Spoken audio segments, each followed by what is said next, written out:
నమస్తే, welcome to BRK the common man talk show. ప్రస్తుతం అయితే మనం చూస్తున్నాం తెలుగు రాష్ట్రాల్లో, ముఖ్యంగా తెలంగాణ రాష్ట్రంలో అయితే బీసీ ఉద్యమం అయితే గత రెండు నెలల నుంచి కావచ్చు, అంత ముందు కూడా కొంత నడుస్తుంది, కానీ అంత ఉవ్వెత్తున అయితే లేదు. కానీ అందులో డొల్లతనం ఉందా, దాంట్లో వాస్తవాలు ఏంటి అని తెలియజెప్పడానికి మనకి ఒక గెస్ట్ అయితే ఉన్నారు. అంటే దీనికి ముందు ఎస్సీ ఉద్యమం నడిచింది, ఎస్టీ ఉద్యమం అయితే నేను వినలేదు. ఎస్సీ ఉద్యమం అంటే మందకృష్ణ మాదిగ గారు ABCD వర్గీకరణ, ప్రస్తుతం ఆయన పద్మశ్రీ కూడా వరించింది. ఒక 30-40 సంవత్సరాల పోరాటంతో ఆయన అయితే ఆ వర్గీకరణని సాధించారనుకోవచ్చు. అమలు సాధ్యాసాధ్యాలు అనేది ఇంకొక ఇంటర్వ్యూలో దాని గురించి మనం మాట్లాడుకునేటువంటి ప్రయత్నం చేద్దాం. ఇవన్నీ కూడా రిజర్వేషన్లు అనే జాబుల కోసమేనా, ఇంకా దేనికోసం ఇవన్నీ కూడా చేస్తున్నారు? అసలు బీసీ ఉద్యమం కన్నా ముందు ఈబీసీ ఉద్యమం అనేది ఇంకొకటి ఉన్నది. సో వారే మన ముందైతే ఉన్నారు. EBC national president Vallapireddy Ravinder Reddy గారు. సార్ నమస్కారం. సార్ నమస్తే. మీరైతే చెప్తున్నారు ఇప్పుడున్నటువంటి బీసీల్లో అసలు చాలామంది ఎఫ్సీ లేకపోతే ఓసీకి సంబంధించిన వాళ్ళు ఈ కాపులు అని ఏదో వినపడితేనే మిమ్మల్ని నేను అంటే ఇంటర్వ్యూకి పిలవడం జరిగింది. దీనికన్నా ముందు నేను తీన్మార్ మల్లన్న గారితో, అంటే నవీన్ చింతపండు అంటాం మనం, ఆయన ఒక జర్నలిస్ట్ కూడా. సో ఆయన నాకేం చెప్పారంటే బీసీలకు అయితే పూర్తిగా అన్యాయం జరిగిపోతుంది, అసలు దేశం మొత్తం మీద కావచ్చు, ముఖ్యంగా మన రాష్ట్రంలో కావచ్చు, ముఖ్యంగా మనకి రిజర్వేషన్ల కంటే రాజకీయంలో వాటా అయితే లేదు, మొత్తం వాళ్ళ చేతుల్లో ఉంది అని చెప్పి ఆయన అయితే చెప్తున్నారు. అంటే దీనికన్నా ముందు కొంత విన్నాను, కానీ అంత పూర్తిగా నాకు ఈబీసీ ఉద్యమం ఒకటి ఉంది, ఇది జరిగింది అనేది కూడా నాకైతే తెలియదు. ఆ క్లిప్పింగ్స్ అని కూడా చూస్తూ ఉంటే వామ్మో ఇదొక ఉద్యమం, అంటే ఇది కూడా ఒక కులానికి సంబంధించిన బీసీ ఉద్యమం అయితే మొత్తం మీద కుల గణన కులం ప్రకారమే నడుస్తున్నట్టుగా కనబడుతుంది. మరి ఈ ఈబీసీ ఉద్యమం అట్లాంటివి కాదంటున్నారు. మొత్తం మీద ఎస్సీకి సంబంధించినటువంటిది అయితే ఏబిసిడి వర్గీకరణ, ఈ ఎంఆర్పిఎస్కి సంబంధించి అయితే ఖచ్చితంగా అది కూడా ఒక కులాలకు సంబంధించింది అని చెప్పి నాకు కామన్ మ్యాన్గా అర్థమైంది. మరి ఈ ఈబీసీ ఉద్యమం అంటే ఏంది, అసలు దేనికోసం జరిగింది, మీదంతా కూడా ఒక రకంగా ఒక కాంట్రవర్సీ అయితే నాకు అనిపిస్తూ ఉంది. ఏం చెప్తారు రవీందర్ రెడ్డి గారు, ఏం చెప్తారు? అయితే మీరు అన్నట్టు ఆనాడు ఉమ్మడి రాష్ట్రంలో ప్రబలంగా నడిచినటువంటి ఉద్యమాలు 3 ఉన్నాయి. ఒకటి ఎంఆర్పిఎస్ మందకృష్ణ గారు చేపట్టిన ఉద్యమం, రైట్. అదేవిధంగా ఆర్ కృష్ణయ్య గారు బీసీ ఉద్యమం, అంటే వారు 27 నుంచి 50% రిజర్వేషన్ల పెంపు మీద బీసీ ఉద్యమాలు. అట్లనే మేము కూడా ఈబీసీ ఉద్యమం, మేము ఈబీసీ ఉద్యమం 2003లో మొదలు పెట్టడం జరిగింది. అంటే ఈబీసీ ఉద్యమం అంటే మీరు అన్నారు కదా, ఇది కులాలు కాదు, తర్వాత మిగతా అది ఎంఆర్పిఎస్ అయినా అది ఒక కుల ఉద్యమం, తర్వాత బీసీలు కులాలు అనిపించింది, అదో కాదో మీరు కూడా చెప్పాలి. ఆయన చెప్పిండు సరే అదే కులాల గురించి అని. అయితే ఈబీసీ ఉద్యమం ఏంటంటే ఆర్థికంగా వెనుకబడిన వర్గాలు, అంటే అగ్రవర్ణ పేదలకు సంబంధించినటువంటి ఉద్యమం చేపట్టడం జరిగింది. ఒక ఎస్సీకి, ఒక ఎస్టీకి, ఒక బీసీకి, అంటే ఎస్సీకి ఎస్టీకి కాన్స్టిట్యూషన్ ప్రొవిజన్స్ ఉన్నాయి, రాజ్యాంగ పరంగా రక్షణ హక్కులు ఇచ్చారు. అంటే వాళ్లకు హాస్టళ్ళు, స్కాలర్షిప్లు, ఫీ రియంబర్స్మెంట్, ఫ్రీ ఎడ్యుకేషన్, విద్యల రిజర్వేషన్లు, ఉద్యోగాల రిజర్వేషన్లు. రైట్.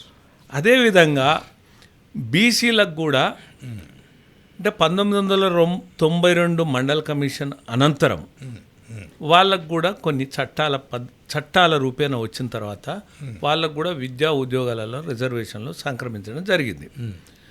కానీ అగ్రవర్ణ పేదలకు, అంటే అగ్రవర్ణాలలో ఉన్నటువంటి పేదలకు, వీళ్ళను అగ్రకులాలుగా ఒక ముద్రేసి, ఒక ముసుగు దొడిగి, అభివృద్ధికి దూరం ఉంచి అవకాశాలు దక్కకుండా చేస్తున్నారు. ఎవరు దొరికి సార్?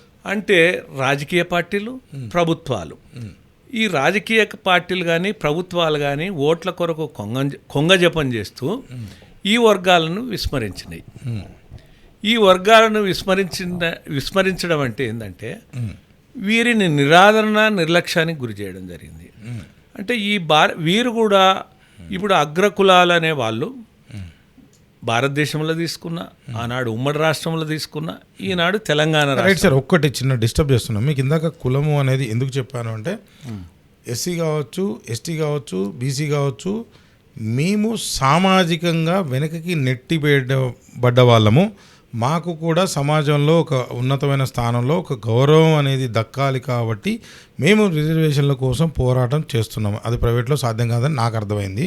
అది వారు గవర్నమెంట్లో రాజకీయంగా కావచ్చు, ఇంకో రకంగా బలపడాలనేది వాళ్ళ ఉద్దేశం.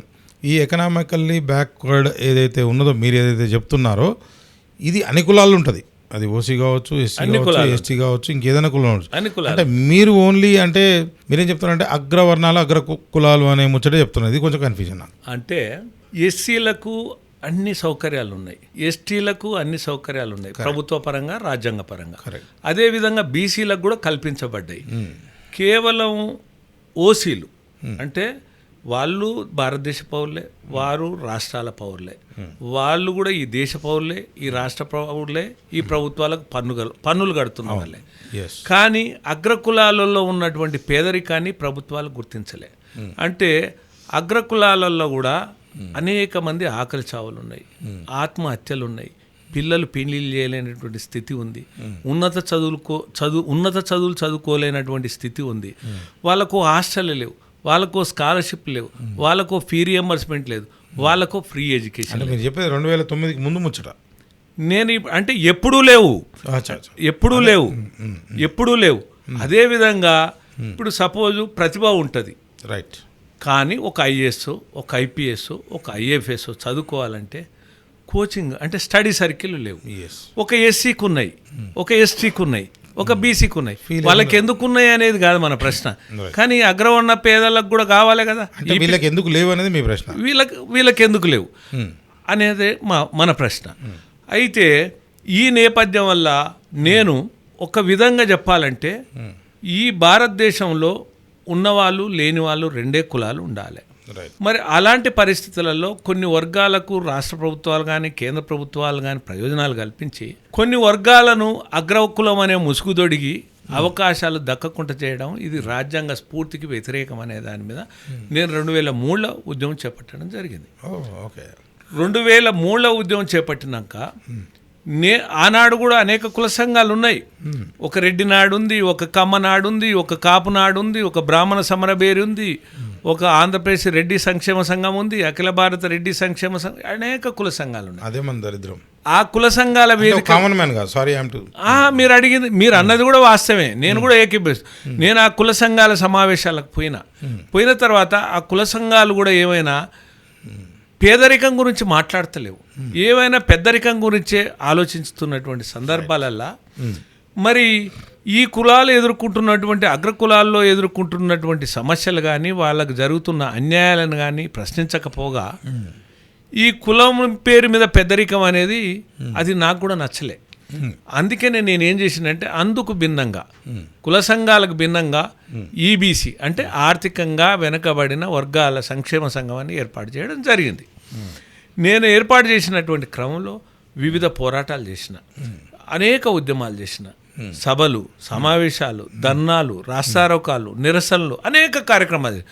ఈ స్వతంత్రం వచ్చిన తర్వాత అగ్రకులాల హక్కుల మీద ఎవరు కూడా రోడ్ ఎక్కలే. నేను ఇందిరా పార్క్ దగ్గర ధర్నా చేసిన, ఇందిరా పార్క్ నుంచి సుందరయ్య పార్క్ వరకు ర్యాలీ చేసిన, అంబేద్కర్ విగ్రహానికి వినతి పత్రం ఇచ్చిన. 2008 నవంబర్ 28 నాడు ఎగ్జిబిషన్ గ్రౌండ్లో ఒక యజ్ఞం చేసిన. అప్పుడు చిరంజీవి గారు ఒక యజ్ఞం చేశారు, అదేవిధంగా కేసీఆర్ గారు ఒక యజ్ఞం చేశారు, అదేవిధంగా భూమన కరుణాకర్ రెడ్డి ఒక యజ్ఞం చేసిండు. కానీ ఈ వల్లభరెడ్డి రవీంద్ర రెడ్డి ఏం యజ్ఞం చేసిండంటే ప్రభుత్వాలు రాజకీయ పార్టీలు అగ్రవర్ణ పేదల పట్ల వివక్షత విడనాడి వారికి సద్బుద్ధి ప్రసాదించి వీరిని అన్ని విధాలా ఆదుకొని సమస్త ప్రజలకు సమన్యాయం జరిగేలా కరుణా కటాక్షించే గుణం ఇవ్వాలని అప్పటికే ఈబీసీ వేదిక అనేది ఒకటి రిజిస్టర్ చేయడం జరిగింది. టీం ఉంది, పోరాటాలు చేయడం జరిగింది. శ్రీ లక్ష్మీ గణపతి మహాయజ్ఞం చేసిన దాన్ని ఆనాడు టీవీ 9లో 19 నిమిషాలు లైవ్ కూడా చూపించడం జరిగింది ప్రోగ్రామ్. కమ్యూనిస్ట్ పార్టీ వాళ్ళని కూడా ఆ యజ్ఞానికి పిలిపేయడం జరిగింది. అంటే మంత్రాలకు చింతకాయలు రాలేవు, కానీ ఇది ఒక అంశాన్ని చర్చించే విధంగా ప్రజల్లోకి బలంగా తీసుకెళ్ళడానికి నేను అనేక సభలు సమావేశాలు జరిపినటువంటి విషయంలో నేను ఎక్కని గడపలేదు. అంటే ఏ గడపెక్కారు అంటే అన్ని రాజకీయ పార్టీల దగ్గరికి వెళ్ళిన మద్దతు కోసం, తర్వాత అన్ని ప్రజా సంఘాల దగ్గరికి, అన్ని కుల సంఘాల దగ్గరికి. ఎందుకంటే ఈ అంబేద్కర్ ఆశయం కూడా ఏంటంటే కులతత్వం పోవాలన్నాడు, సమానత్వం రావాలన్నాడు, ఏ కులంలో ఉన్న పేదరికం పోవాలన్నాడు. మరి అటువంటి అప్పుడు అగ్రకులాలు ఉన్నటువంటి పేదలకు ప్రభుత్వాలు పట్టించుకోకపోవడం ఇది కరెక్ట్ కాదు. వీరి పట్ల కూడా ప్రభుత్వం రాజకీయ పార్టీలు స్పందించాలనేటువంటి నేపథ్యంతో నేను అన్ని రాజకీయ పార్టీల దగ్గరికి వెళ్ళడం ఏం జరిగింది. చెప్పారు వాళ్ళు? వాళ్ళందరూ పరిపూర్ణంగా మద్దతు ఇవ్వడం జరిగింది నా ఉద్యమానికి. అంటే మీరు అప్పుడు ఎస్సీ కావచ్చు, ఎస్టీ కావచ్చు, అంటే ఐ మీన్ ఎంఆర్పి కావచ్చు, ఎంఆర్పిఎస్ కావచ్చు, లేకపోతే ఇప్పుడు బీసీ కావచ్చు, వీళ్ళందరినీ కలిసినప్పుడు నిజంగా అంటే ఇది ఒప్పుకున్నారా అప్పుడు? అంటే మద్దతు అంటే పార్టీలు ఏమున్నాయి ఓట్ల కోసం ఏదైనా ఓకే, పార్టీల వెనకాల ఒక 10,000 ఓట్లు ఉంటే అందరూ ఓకే అంటారు. పార్టీలతో పాటు ఆనాడు ప్రజా సంఘాలు ఉన్నటువంటి వాళ్ళు, మీరు అన్నట్టు కుల సంఘాలు కానీ, అంటే గద్దర్ లాంటి వాళ్ళు ప్రజా సంఘాలు అంటే, ప్రజా సంఘాలు అంటే గద్దర్ లాంటి వాళ్ళు. అయితే నేను ఒక ఒక ఒక ఒక దశలో నేను క్రమేణా ప్రతి వారానికి ఒకసారి ముఖ్యమంత్రిని కలిసేవాడిని. నా వినతి పత్రాలు మీరు అనేది రాజశేఖర రెడ్డి గారు, రాజశేఖర రెడ్డి గారిని రైట్, నేను వినతి పత్రాలు ఇచ్చేవాడిని, వారు తీసుకునేవారు, చదివేవారు. కానీ ఒకనాడు నేను రాజశేఖర రెడ్డి గారిని కూడా గట్టిగా నిలదీయడం జరిగింది. మేము ఈ దేశ పౌరులం, ఈ రాష్ట్ర పౌరులం, ఈ ప్రభుత్వాల పన్నులు కడుతున్నాం, మీరు ఓట్ల కొరకు రాజకీయాలు చేస్తున్నారు, మా వర్గాల గురించి కొట్లాడేవారు పోట్లాడేవారు చట్టసభలు లేనందున మా యొక్క బాధలు గాథలు మీకు చట్టసభల్లో ఉన్నారు కానీ వాళ్ళు దీని గురించి కొట్లాడలేదు. ఇది మీ క్వశ్చన్ అంతే కదా? అదే ఆన్సర్ మీరే. అంటే దానికి ఏమన్నాడంటే, సరే మేము రాజకీయ నాయకులుగా అవసరాల కొరకు మేము కొట్లాడకున్నా కానీ, ఓట్ల కొరకు మేము కొట్లాడకున్నా కానీ, ఉద్యమకారులుగా నువ్వు కొట్లాడుతున్నావు కదా అన్నాడు ఆనాడు. అంతటితో ఆకుండా మీరు ఎస్సీలకు, ఎస్టీలకు, బీసీలకు హాస్టళ్ళు, స్కాలర్షిప్స్, ఫ్రీ ఎడ్యుకేషన్ ఇవన్నీ ఇచ్చారు, కార్పొరేషన్లు ఇవన్నీ ఇచ్చారు. మరి అగ్రకులాలలో కూడా వాళ్ళు కూడా 1/4 జనాభా ఉన్నటువంటి వాళ్ళు, రెడ్లు, బ్రాహ్మణులు, వైశ్యులు, క్షత్రియులు, కమ్మలు, కాపులు, బలిజలు, ఒంటరిలు, తెలగలు, వెలమలు, ముస్లింలు కూడా, వీళ్ళందరిలో కూడా పేదరికం ఉంది. వీళ్ళందరిలో కూడా అనేకమైనటువంటి అవస్థలకు గురైనటువంటి పరిస్థితులు, వీళ్ళలో ఆకలి చావులు, ఆత్మహత్యలు, పిల్లలు పెళ్లిళ్ళు చేయలేని పరిస్థితి, ప్రతిభ ఉంది కానీ అవసరాలకు డబ్బులు లేవు. మరి దీని మీద మీరు ఎందుకు స్పందించరు? మీరు ప్రభుత్వం ఏం చెప్పారు?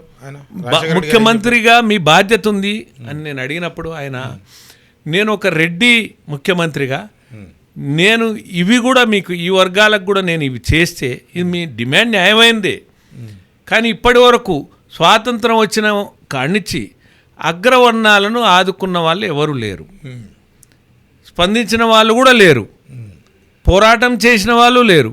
కానీ నీ పోరాటాలు నేను గుర్తించిన, కానీ నేను దీని మీద ఎలాంటి చర్యలకు పూనుకున్నా, అంటే ఎలాంటి లబ్ధి చేకూర్చినా కానీ మిగతా కులాలు కూడా నన్ను కొద్దిగా తప్పు పట్టే ప్రమాదం ఉందనే విధంగా మాట్లాడి ఉద్యమం వస్తుంది అనే విధంగా మాట్లాడాడు. అంటే మిగతా కుల సంఘాలు కానీ అంటే వ్యతిరేకంగా నేను రెడ్డి బిడ్డను కాబట్టి మీ వారికే చేసుకో అన్నప్పుడు మేము ఆనాడు ముఖ్యమంత్రిని బాగా ప్రతిఘటించడం జరిగింది. ముఖ్యమంత్రి డౌన్ అన్నాము, అగ్రకులాల పేదల ఐక్యత వర్ధిల్లాలన్నాం, మేము కూడా ఓట్ల రాజకీయంతో మీకు తగిన బుద్ధి చెప్తున్నాం. ఆ రోజు సచివాలయం బయట మమ్మల నెట్టివేత, గెంటివేత, తోసివేత ఇవన్నీ జరిగినాయి. సరే తెల్లారి అన్ని పేపర్లలో వచ్చింది. అయితే నేను ఆ తర్వాత రెండో రోజు బషీర్బాగ్ ప్రెస్ క్లబ్లో ఒక మీటింగ్ పెట్టిన, ఒక సమావేశం, అగ్రకులాల పేదలు, వారి బాధలు, సామాజిక బాధ్యత. ఈ సమావేశానికి ఒక్క వేదిక మీదికి రాని మాదిగ దండోరా మాలమానాన్ని కూడా పిలిపియడం జరిగింది. అంటే జూపూడి, తర్వాత కారం శివాజీ, ఇక్కడ మందకృష్ణ, తర్వాత అదేవిధంగా బీసీ ఆర్ కృష్ణయ్య గారు, ఒడ్డెరక్కుల పోరాట సమితి, ఎరకలక్కుల పోరాట సమితి, ఇట్లా 43 కుల సంఘాలు ఆ వేదిక మీదకి వచ్చినాయి. వచ్చి ప్రజాస్వామ్యబద్ధంగా వాళ్ళందరూ కూడా మద్దతు ఇవ్వడం జరిగింది.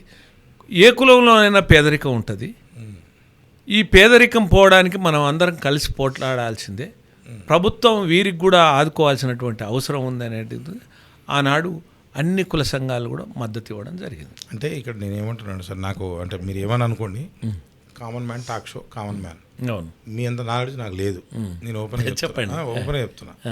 ప్రాబ్లం ఏంటంటే అసలు ఏంటంటే ఒక రకంగా గలీజ్గా అనిపిస్తుంది. మీరు ఏమని అనుకోండి, ఈ పదం వాడచ్చో ఈ వీడియో అయితే ఏమని చెప్తాం మా వాళ్ళని.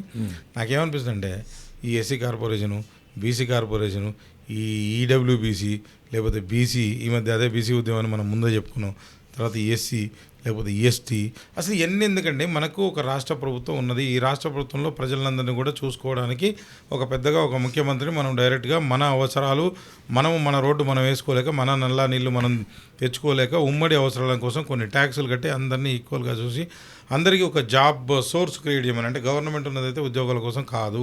సో అందరికి కూడా ఆర్థికంగా కొంచెం చేయూతను అందిస్తే ముందుకెళ్తే అందరం బాగుపడతాం అనేది ఉద్దేశం, రాజ్యాంగ ఉద్దేశం కూడా అదే అనిపించింది. ఒకప్పుడు రాజ్యాంగం దాని ప్రకారం అయితే మనకు అంబేద్కర్ గారు చెప్పింది అయితే ఒక చర్చలాగా, క్వశ్చన్ కాదనుకోండి, ఏం చెప్పారంటే కొన్ని రోజుల వరకు సామాజికంగా వెనుకకు నెట్టివేయబడ్డ వారికి చేయూతను అందించాలనేది మన టార్గెట్. అది 10 సంవత్సరాల్లో ఎంతో ఉంది, అది ఉన్నంతవరకు. సో దాన్ని వీళ్ళు కొనసాగిస్తారు. ఇవన్నీ తీసేసి అసలు అన్నీ మీరన్నట్టుగా అసలు కులమే లేదు, మీరన్నట్టు వెనకబడ్డది ఎవరు ముందెవరు, వీళ్ళకి కొంత చేయూతని కూడా ఈ జాబ్ సోర్స్ కూడా లేదండి నా ప్రకారం. మీరేం చెప్తారో చెప్పండి. నేనేమంటా అంటే అసలు ఈ హెల్త్ ఎడ్యుకేషన్ ఫ్రీ ఇచ్చేటువంటి సిస్టాన్ని కనుక మొదలు పెడితే, గతంలో వాజ్పేయి గారు, నేనేం బీజేపీ పార్టీ కాదు, అట్లాంటి సిస్టమ్ని కనుక ఇక్కడ కూడా డాక్టర్ జేపీ గారు కావచ్చు, అంటే చాలామంది మాట్లాడుతున్నారు పెద్దలు వేరే స్టేట్లో, మనకు తెలిసిన పేర్లు కాబట్టి ఇవి చెప్పాను నేను. ఆ రకంగా చేస్తే అసలు ఈ ఉద్యమాలే అవసరం లేదు, బీసీ లేదు, ఎస్సీ లేదు, ఎస్టీ లేదు, అసలు అవసరమైతే ఈబీసీ లేదు, ఏది లేదు. మీరు చెప్పినట్టు ఆల్రెడీ సరే దానికి కొంత ఈడబ్ల్యూఎస్ అనే సిస్టాన్ని మన కేంద్ర ప్రభుత్వం అయితే ఇప్పుడు తీసుకొచ్చింది. నిన్న కూడా నేను తిరుమల గారిని ఇంటర్వ్యూ చేసినప్పుడు మరి బాగానే ఉంది, బీసీ ఉద్యమం అన్నారు, మీరు మాకు ఉద్యమం దీని ప్రకారం కావాలన్నా ఎస్సీ ఆయన వచ్చి ఆయన వర్గీకరణ అని చెప్పి ఎస్టీ ఆయన వచ్చి ఇంకోటి అంటాడు. మరి నా పరిస్థితి ఏంటంటే ఈడబ్ల్యూఎస్లో మీకు ఉద్యోగాలు పోకుండా చూస్తా అని చెప్పన్నాడు. గతంలో అయితే అసలు ఈడబ్ల్యూఎస్ తీసేయాలని అన్నారు. ఇవన్నీ కూడా గందరగోళం, కన్ఫ్యూజన్. ఏం చెప్తారు రెడ్డి గారు? ఇప్పుడు నా ప్రశ్న అయితే అర్థమైంది కులంకుశంగా. నేను కన్ఫ్యూజన్లో ఉన్నాను. లేదు కన్ఫ్యూజన్ అంటే ఇప్పుడు నేను చెప్పిందా మీ ప్రశ్న ఏంటంటే ఇవన్నీ ఎందుకు, అందరికి విద్య అందరికి వైద్యం అందితే చాలు, ఉన్నోళ్ళు లేనోళ్ళు 2 కులాలుగా విభజిస్తే చాలు అనేది మీ ఉద్దేశం అనుకుంటున్నా. లేదు మీ భావన కరెక్టే, కానీ దానికంటే ముందల నేను అసంతృప్తిగా సమాధానం చెప్పిన, నన్ను మధ్యలో మీరు ఆపారు. ఆపారు ఎందుకంటే ఇప్పుడు కొన్ని వర్గాలకు ప్రయోజనాలు ఉండి కొన్ని వర్గాలకు ప్రయోజనాలు లేనప్పుడు ఈ సంక్షేమ ఫలాలు, అభివృద్ధి ఫలాలు అందరికి అందాల్సిన అవసరం ఉంది. అందరికీ కల్పించిన హక్కు. మరి అందులో భాగంగానే నా పోరాటం కొనసాగించింది. నేను కులాల కొరకు కాదు కొనసాగించింది, పేదరికం కొరకు. అది ఏ కులం వల్లనని, కానీ పేదల పక్షాన నేను నా పోరాటం కొనసాగించిన తర్వాత ఆ రోజు ప్రజా సంఘాలైనటువంటి, బీసీ సంఘాలైనటువంటి, అన్ని కుల సంఘాలైనటువంటి మద్దతు ఇవ్వడం వల్ల తెల్లారే రాజశేఖర రెడ్డి గారు చూసి ప్రెస్ మీట్ పెట్టినాక ఆనాడు ఏమొచ్చిందంటే అన్ని ప్రజా సంఘాలు మాట్లాడినటువంటి వాళ్ళ యొక్క ఒపీనియన్ ఏంటంటే అన్ని పేపర్లల్లో ఇక నుండి ఐక్య ఉద్యమాలు, తర్వాత అగ్రవర్ణ పేదలు ఆదుకోవాల్సిందే, అందరు పేదలు ఒకటే అని రకరకాల వాయిస్ వినపడ్డ తర్వాత రాజశేఖర రెడ్డి గారు ఆనాడు తులసిరెడ్డి గారి ద్వారా నన్ను పిలిపించుకున్నారు. నాకు తెలుసు అయినా పరిచయం కూడా. తులసిరెడ్డి గారు 7:45కు నాకు ఫోన్ చేసి ముఖ్యమంత్రి గారు రమ్మంటారు, మీరు ఎమ్మటే రమ్మంటే మేము తులసిరెడ్డి గారు అక్కడికి డైరెక్ట్ సీఎం క్యాంప్కి నేను కూడా వెళ్ళిపోయాను. అంటే ఇది నేపథ్యం తెలవాలని చెప్తున్నా నేను. తప్పకుండా ఇది తెలవాలి అందరికి, సమస్త ప్రజలకు, తెలుగు ప్రజలకు అర్థం కావాలి. నేను వెళ్ళాను 8:30కు సుమారు వెళ్ళిన తర్వాత ఆనాడు రాజశేఖర రెడ్డి గారు ఏమన్నారంటే, నేను నీ డిమాండ్లు న్యాయమైనవి. ఏ ఇయర్ సార్ ఇది? ఇది 2008లో. నేను 2003 నుంచి నా పోరాటం కొనసాగించిన. నీ డిమాండ్లు న్యాయమైనవి అనేది భావించినా కూడా నేను చేయలేకపోయినా, వెనకడుగేసిన. కానీ ప్రజల నుంచి, అన్ని కుల సంఘాలు, ప్రజా సంఘాల నుంచి మద్దతు ఏదైతుందో ఇది నాకు నచ్చింది. వాళ్ళే కోరుతున్నారు కాబట్టి మీరు డి శ్రీనివాస్ గారిని కలవమంటే మేము అక్కడి నుంచి డి శ్రీనివాస్ గారికి ఫోన్ చేసి, అప్పుడు పిసిసి ప్రెసిడెంట్, అక్కడి నుంచి నేను తులసిరెడ్డి గారు అది అక్కడనే టైం తీసుకొని అక్కడ గాంధీ భవన్కి వెళ్ళాం. నా రిప్రజెంటేషన్ ఇస్తే దాని మీద అగ్రవర్ణ పేదల డిమాండ్లు న్యాయమైనవి, ప్రభుత్వం కల్పించుకొని పరిష్కరించారని రాశాను. గవర్నమెంట్ సిఫారసు. ఆ తర్వాత మేము సాయంత్రం 4 గంటలకు సచివాలయం వెళ్ళాం. వెళ్ళి ఆ రోజు భాస్కర్ శర్మ, ఇప్పుడు ఓఎస్డి అప్పుడు ఉండే భాస్కర్ శర్మ, ఇప్పుడు బట్టి దగ్గర ఉంటాడు ఆయన. ఓకే, నాకు అర్థమైంది. వారితో అపాయింట్మెంట్ తీసుకొని నేను తులసిరెడ్డి పోయినాం. మేము కొంతమంది కలిసి రిప్రజెంటేషన్ ఇచ్చినాం. 2008లో ఆ తర్వాత మేము ఇచ్చిన నెక్స్ట్ డేనే అగ్రవర్ణ పేదలకు స్కాలర్షిప్లు మంజూరు చేయడం జరిగింది. అది తొలి చరిత్ర. అంటే దేశంలో ఎక్కడ లేదు అగ్రవర్ణ పేదలకు విద్యార్థులకు స్కాలర్షిప్లు అనేది, భారతదేశంలో ఎక్కడ లేదు. తొలి ఉద్యమం మీదే, నాదే. పోరాటాలు చేసిన వాళ్ళు ఎవరు లేరు. తర్వాత 2009లో ఫీ రియంబర్స్మెంట్ పెట్టించా. ఓకే, మీరే. ఉచిత విద్య అంటే agriculture, law, BEd, medicine, engineering, whatever course. అంటే ఎస్సీ ఎస్టీ బీసీలకు ఆల్రెడీ ఉన్నది. అవును. మరి అగ్రవర్ణ పేద విద్యార్థులకు కూడా ఉన్నత చదువులు చదువుకోవాలనేటువంటి నేపథ్యంతో నేను ముఖ్యమంత్రి గారి మీద, ఆనాటి దివంగత రాజశేఖర రెడ్డి గారి మీద ఒత్తిడి మేరకు ఫీ రియంబర్స్మెంట్. ఒక చిన్న డౌట్ వచ్చింది సార్.